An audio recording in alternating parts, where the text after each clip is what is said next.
ને green ચિકનની recipe આપું છું. બદામ છે, કાજુ, એક પ્યાજ લીધું છે, અદરક, લસણ, જીરું અને 4 લીલા મરચા અને કોથમીર. લીલા મરચા તમારા હિસાબે લેવાના, જેટલું તીખું તમે જમી શકતા હોય. ઓકે, આ જો ગ્રીન ચટણી થઈ ગઈ. આમાં મેં થોડું ખોપરું બી નાખીશ. હા, આ જરૂરી છે ખોપરું નાખવાનું.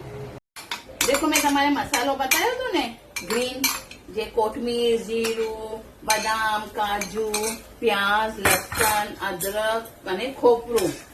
હા, આ બધું મેં એને પીસી નાખેલું છે. ઓકે, હવે આનામાં કઈ બીજું હલ્દી કે કઈ જ નહીં નાખવાનું. આ કમ્પ્લીટ આવી ગયું. લીલા મરચા તમને જેટલું બી તીખું જોવે છે તમે નાખી શકો છો. ઘણી ફાઇન બને છે. ઇન્શાલ્લાહ હવે સોટે થઈ ગયું છે. આનામાં મેં નમક નાખીશ. ઓકે, અને આનામાં મેં 1/4 કિલો જેટલી ચિકન છે. ઓકે, અને ચિકનને તમે હંમેશા નમકના પાણી અને વિનેગરમાં ધોયા કરો. ઘણી ચોખ્ખી થઈ જાય છે, ફાઇન, એમાં સ્મેલ બી નહીં આવતી. જો હવે આ થઈ ગયું આનામાં.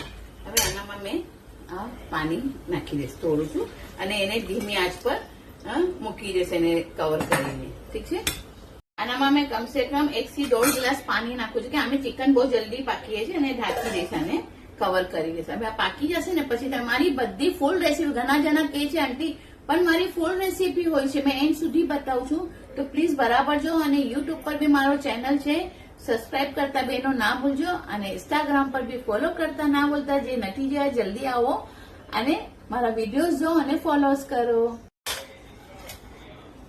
આજો મારી ચિકન રેડી.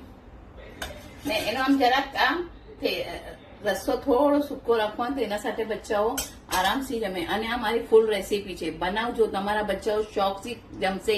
નેક્સ્ટ ટાઈમ પાછું બનાવવાનું કહેશે ઇન્શાઅલ્લાહ. તો જરૂર, જે મારા વિડીયોઝ નથી જોયા જલ્દી જલ્દી આવો અને મારા વિડીયોઝ, ને જે નથી ફોલો કરો ને ફટાફટ આવી જાઓ અને ફોલો બી કરો. સબ રેસીપી તમને બતાવી ઇન્શાઅલ્લાહ. હવે નેક્સ્ટ રેસીપી મેં જલ્દ લઈને આવી રહી છું મેં. ઓકે.